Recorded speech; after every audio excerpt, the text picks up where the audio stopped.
is Charles St-Onge, along with my wife Deborah and our two teenage daughters, Olivia and Sophia. We have served 7 years with the Office of International Mission. The last 5 of those years, I've been an area facilitator in Latin America and also a missionary pastor in our home base of Montreal, Quebec. What does that mission work look like for the last 2 years? Let me share a little of what the Lord has been doing through us.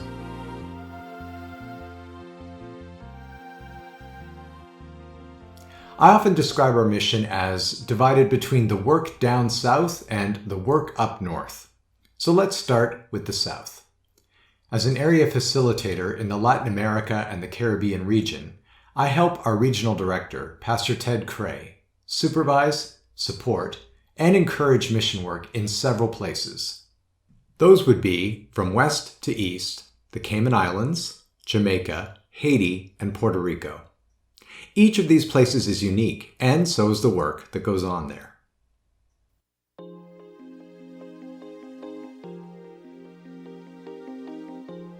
Since the summer of 2017, our mission congregation in the Cayman Islands, Safe Harbor Lutheran Church, has been vacant.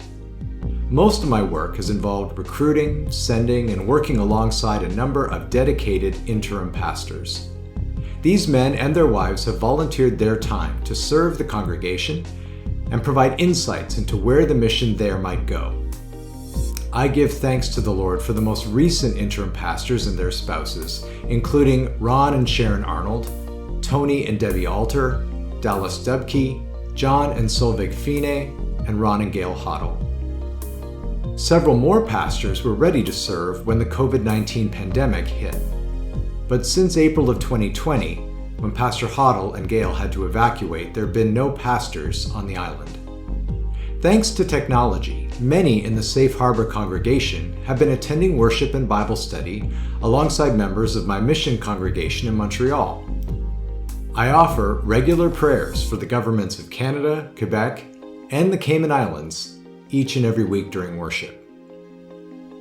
I also give thanks to God that in early September of this year, Pastor Gerald Paul and his wife Heidi accepted the call to serve in the Cayman Islands. Identifying the Pauls was the culmination of many long months of recruiting work, another task in which area facilitators help. Gerald is currently raising funds, and we hope to have them in place as soon as they have a strong enough network of support and borders reopen more fully.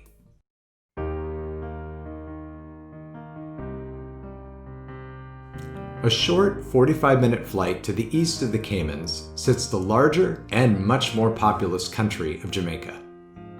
Like Canada, Jamaica is an English-speaking Commonwealth country.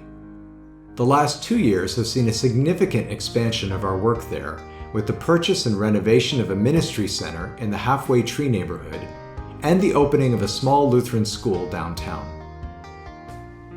Our new Ministry Center building is located at 33 Courtney Walsh Drive. Centrally located just a few minutes walk from Kingston's Midtown transportation hub, the center serves as office space for missionary Abat Ite and for Lutheran Hour Ministries, as well as housing for up to 8 short-term team members and a worship space for St. Andrew Lutheran Church. It may also eventually serve as housing for a second missionary. Several short-term teams in 2019 have helped renovate the building. And now, with a new raised roof, new inside ceilings, fresh paint, improved electrical, bunk beds, air conditioning, and hot water, the center is now almost fully operational. The only portion left to complete is the sanctuary space at the rear of the facility, for which we are continuing to look for short-term teams to send as soon as the borders open. In the winter of 2019, our Jamaican missionary on the ground approached me with an idea. Pastor Ite wanted to adopt a newly started preschool in the downtown area as an official Lutheran school. The school had been started by a community organizer who had joined the Faith Lutheran congregation. I helped identify the necessary startup funds and set up a plan for the school. And in September of 2019, Parade Gardens Lutheran School in downtown Kingston was officially dedicated.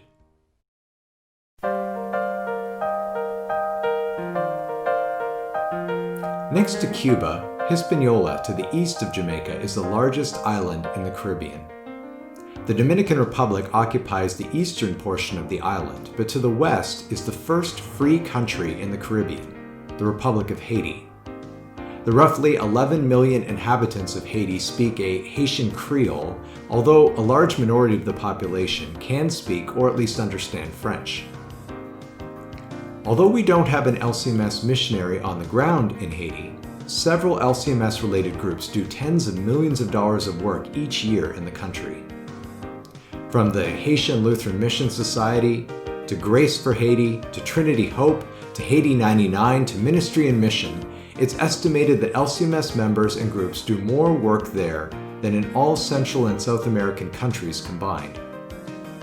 My primary work in Haiti, therefore, is to help raise awareness of these efforts. I try and connect people who want to help bring the gospel to Haiti to the organizations that would best fit their interests. I've also been working to increase the capacity for pastoral formation on the island as they continue to expand as a national church, the number of pastors serving an ever-growing number of congregations all around the country. At the end of February, right before the COVID pandemic shut down travel, I participated in the dedication of 4 new church buildings for those churches in the far west of Haiti on behalf of the Latin America and the Caribbean region. I was even invited to proclaim the word in French at one of their celebrations. All told, over 1,000 people participated in the 4 church services held over several days in 4 communities.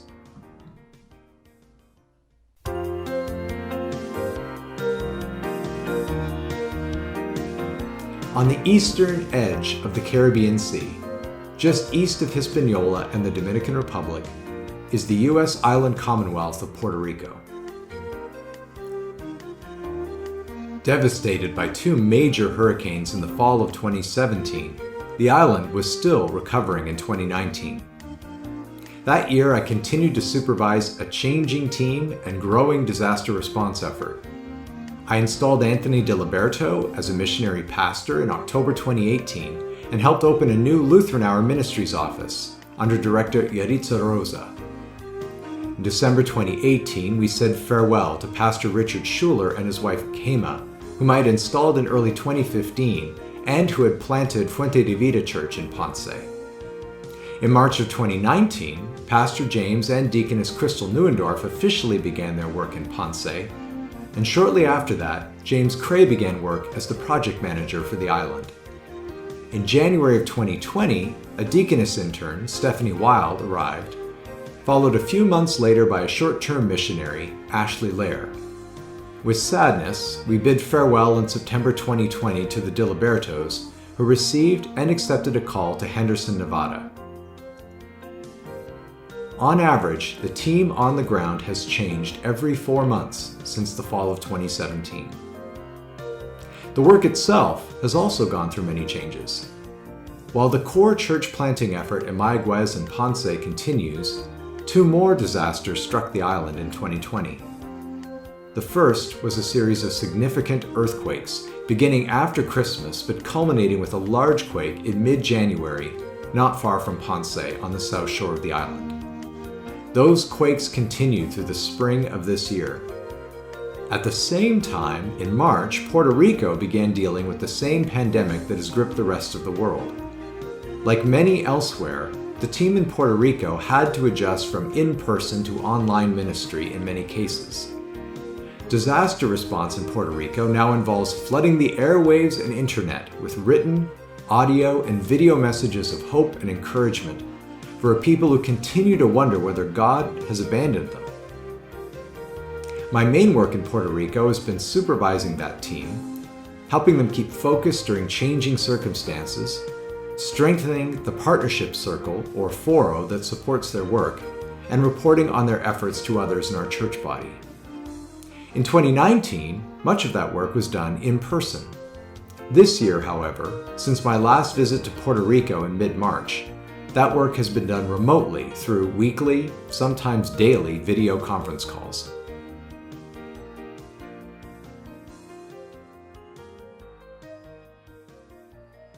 That's what's been happening down south.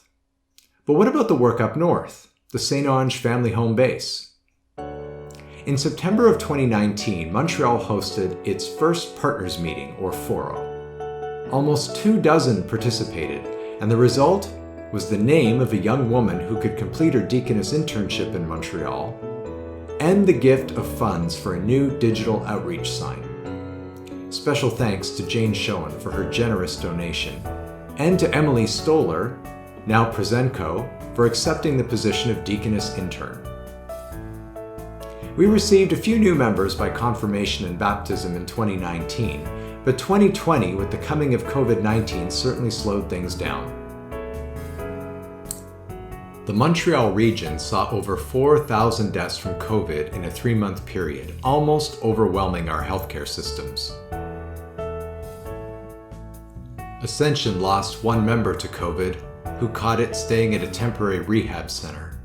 Pastor Marco Jacobson and his wife both fell ill, and he decided to leave Montreal for Quebec City after their recovery.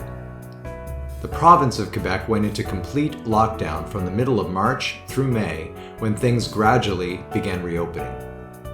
For 3.5 months, the Ascension community worshiped and connected online before finally having in-person communion services again in July. What could have been a tremendous setback for mission ended up being quite the opposite. At least one member and many shut-ins who had not attended worship in years were now coming to participate in our online services. Sunday attendance, adding together both those coming in person and online, has increased from the low to mid-40s to mid to high 50s. In June, I expanded Wi-Fi coverage throughout the church building and installed a live streaming video system so that when in-person worship began, we were able to stay connected with those who could not attend. Members began inviting friends and neighbors to our online Bible studies.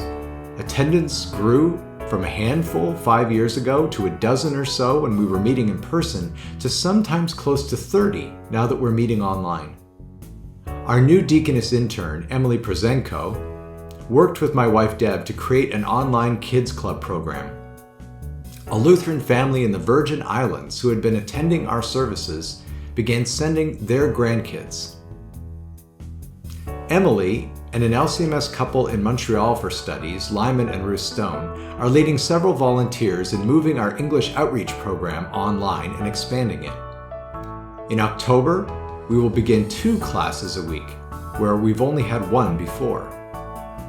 Emily, in September, compiled a list of close to 100 people in our area who have expressed interest, many of whom are not Christian or have no church home. Right now, weekly attendance is around 10, but we're preparing to more than double that in October. Ascension remains a vibrant, multicultural, multilingual community, a shining example of Revelation 7. We continue to demonstrate that the Church of Christ is not bound to any nation or culture, but includes all peoples who have found in Jesus the Savior of their souls. Living in a foreign environment is not easy. Quebec, while a province of Canada, operates in some ways as its own state. Unlike other regions, Quebec's only official language is French, and almost all services are offered exclusively in that language. Finding an English speaker in a store or government office outside the main core of Montreal can be difficult. Olivia and Sophia are required to demonstrate both written and oral proficiency in French to graduate from high school. Both have struggled, but their successes have mostly been greater than their failures. And Deb's French is good enough to get points across in a store, and it keeps improving year by year. Quebec is also very proud of its secularization, and officially at least sees religion as an impediment to progress. But at the personal level, many people are interested in religion and spirituality. New immigrants coming to the country, especially Chinese, are attracted to Lutheranism's deep tradition, but proud proclamation of the gospel of Jesus Christ. The word of the Lord grows. Whether down south or up north, the Lord is using us to accomplish His purpose, to proclaim the death and resurrection of Jesus Christ, the forgiveness of sins, and eternal life in His name to all people. If you would like to learn more about this work, support it, or follow it, you can listen to our services on our new YouTube channel, Ascension Montreal. Subscribe to one of my 2 weekly podcasts, In the Way with Charles St-Onge or Midweek with Christ, on Spotify or iTunes. You can visit my webpage and sign up for our monthly newsletter at intheway.org. And lastly, you can visit our support page at lcms.org/STONGE. Thank you, and God bless the work of Jesus Christ in our world.